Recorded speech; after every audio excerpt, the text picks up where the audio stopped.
before.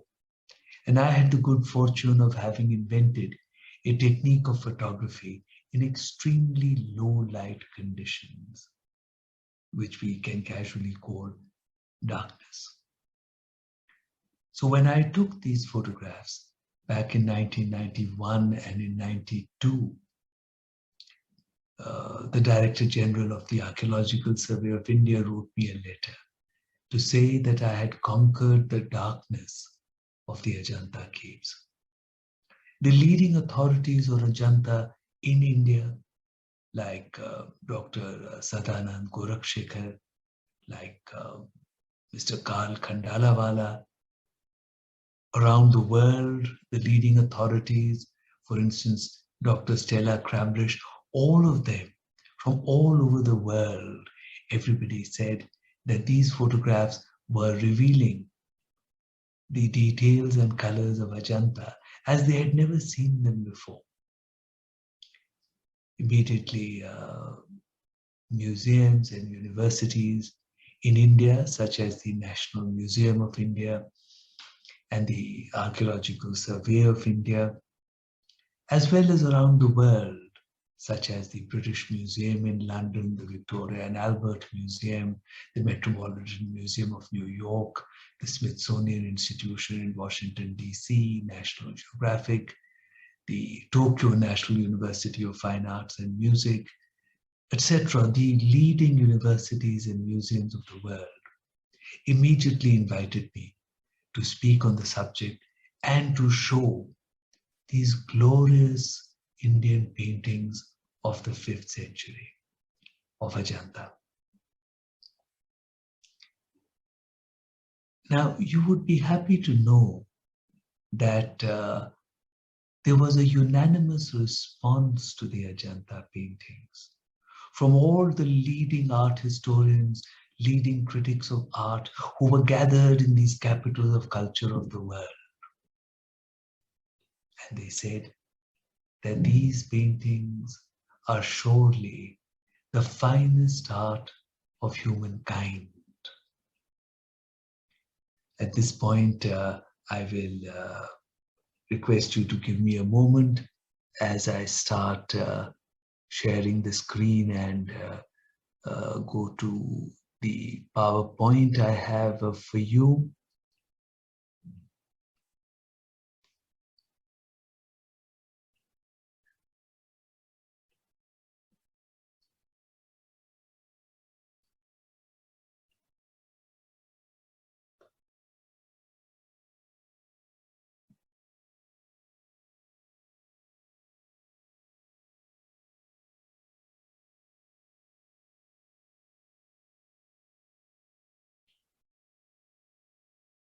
And yes, this is the glorious 5th century painting of the Bodhisattva Vajrapani in Cave 1 of Ajanta, one of the most beautiful paintings ever made by man. And all these leading authorities of the art of the world pointed out to me that these 5th century paintings in fact had the technical virtuosity which Western art, for instance, only developed 1,000 years later in the late Renaissance period.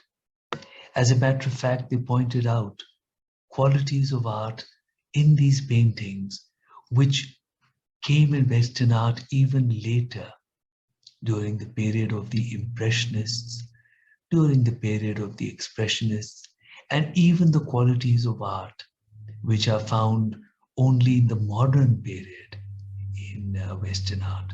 And all these they found in the 5th century paintings of Ajanta.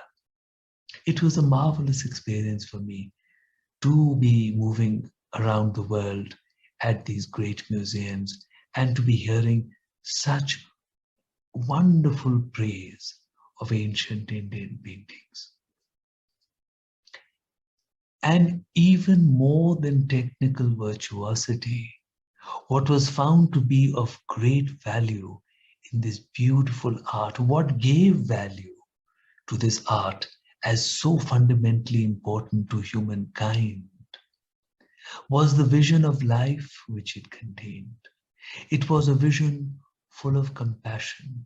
It was a vision full of caring. It was a vision full of warmth. In fact, the thousands of figures that are painted across the walls of Ajanta exude this caring for each other. It is truly a world of compassion which takes you over completely as you see the paintings at Ajanta. And here you see the Bodhisattva King Mahajanak. He has renounced his kingly life and is seen here as he rides out of the palace to become an ascetic. And you would see that inward look which has come into his eyes, that sense of peace about him and that inward look. For here he begins on another journey, a much more important journey. Despite all the activity of life around him, his look is within.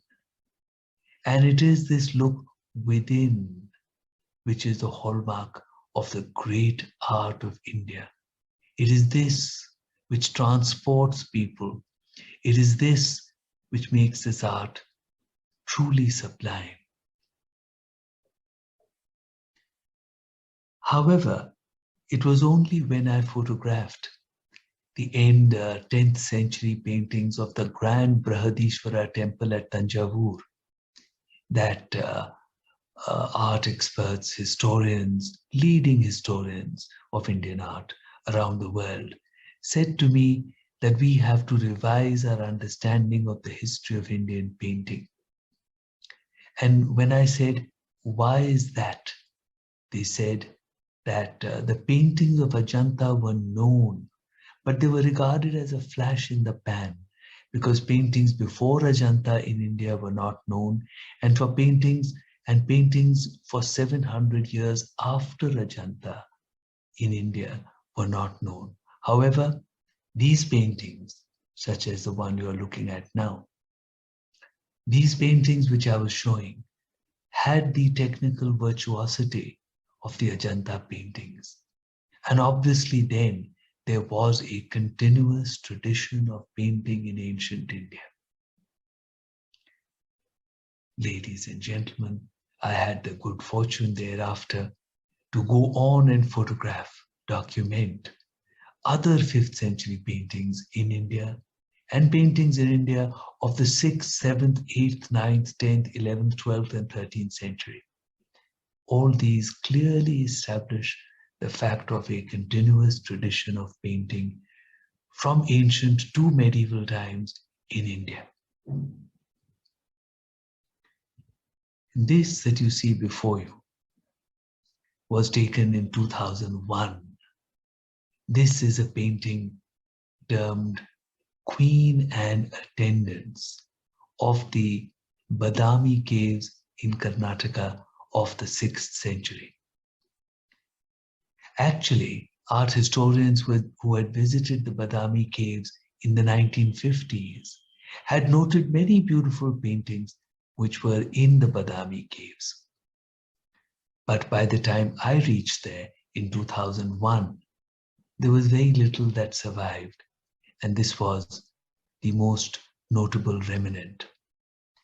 In fact, when National Geographic magazine were doing a major story about my work of documenting Indian art, and they visited the Badami Caves, by then even this was not visible, which makes this photography of some significance in the understanding of the history of Indian art. Now, as you would observe, there is much damage in the painting, damage of the passage of time, much damage in the painting. Therefore, I worked carefully, painstakingly, and with due love to restore this painting, as I have done with paintings, masterpieces from the Ajanta Caves. And ladies and gentlemen, with great thanks to the chief guests, Dr. Vinay Sahastra Buddheji and Sri Suresh Prabhuji and the other dignitaries who are so kindly assembled here.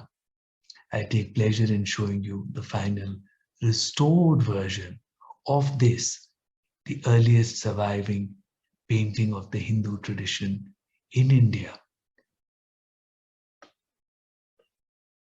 And there you are.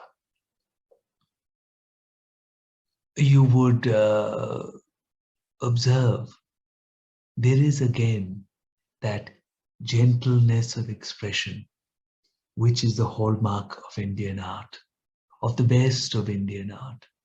You would observe that inward look that melts away your ego, that melts away all your concerns with the noise and clamor of the material world.